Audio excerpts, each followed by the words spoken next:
Welcome back. Mr. Nasir Bhutta, of course, that your party has been saying that General Musharraf should be held responsible. Do you think that by holding General Musharraf responsible, we can say that then there will be no more future military takeovers? Again, the question is the same. And what Mr. Sehgal was saying, I would like to say that we can't decide these things in isolation. Because first is the judgment, the impact of the judgment. The subsequent is the impact of the Constitution. And the third is that already how the Constitution has been bulldozed. And the question arises as to whether the effect of this judgment would be such impressive effect that there will be no future martial law. Do you think that we should set some precedent? But we believe that we can set certain precedents, and that precedent could only be possible if we remain vigilant, and not only the judgment only can't. The judgment only can't be an obstacle. Mr. Nawaz Sharif has also said that all those who supported the 17th Amendment should also be punished. That's right, because everybody who has even supported, that is clause Article 6, clause 2. Then you are suggesting that Kashmala Tariq should also be held responsible? I think one by one, any person, either Kashmala or any XYZ, that comes in picture, that's booked, that is supposed to be prosecuted. And this doesn't require that we are supposed to wait for a long time. We are supposed to start now. The starting of this point can be taken place, by invoking the power. Even if it brings the top military brass? Under the state anti-terrorism. Even if it brings top military brass? Come what may. Come what may, that won't make any difference. Do you think the law is supposed to be the law is supposed to be set in motion? Even the judiciary. Even the judiciary even. But are we ready for the law is supposed to be set in motion? Historically, but we have to be realistic. Why we are supposed to go for pick and choose? Okay, but are we have to be realistic. Do you think that we can go for such kind of accountability? We have to have accountability mechanisms, but they have to be institutional mechanisms. Person-centered will not help. I think otherwise we'll have to take stock of our whole history, and I think maybe all five of us around the table. None of us you are not you're forgotten about the mistaken because there is a law. There's no need. See, I want. The law is the Anti-State Activities Act. In that act, it has been decided that how to do and deal with the usurper.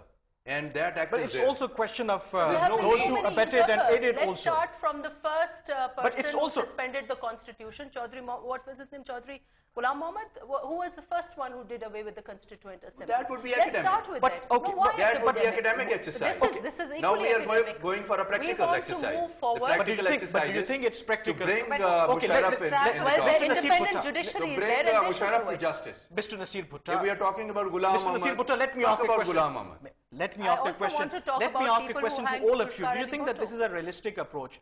Because Article 6 is also very clear. If you read Clause 2, any person aiding or abetting the acts of mentioned in Clause 1 shall likewise be guilty of high treason. So then judiciary, politicians, top military brass were all responsible of November 3 actions. Do you think that we should be proceeded? Let the complaint be filed by the federal government. The federal government has the authority to notify an officer of grade 21. He would file a complaint before a competent authority, and the trial would be started. And in that trial, and anybody who's okay, let me ask Mr. Ikram Sehgal, on November 3,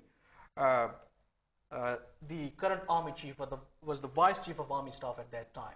Do you think that the military top brass, the current military top brass, would like to see that their former boss being dragged into such kind of controversy? Unthinkable. I would say that not only is unthinkable for the military hierarchy, it is unthinkable for me as a retired army officer that the chief of army staff of this army should be put on trial for this. Now, I do not agree. And do you think this will not happen ever? This will not happen. This will not happen because, let me be very clear about this, let's not kid ourselves on this issue. It is unthinkable that the army will ever allow its chief to be degraded or in such a manner. And do you believe that there must be some kind of understanding? I think I do believe so, because the way General Musharraf has been given the protocols and been treated, has been given the leeway, he's been this thing. Now, I advised General Musharraf in print, and also about 2 years ago in Davos, I advised him about General MacArthur. General MacArthur once said, "Old soldiers never die, they simply fade away." London is a good place to fade away and don't give interviews. you know.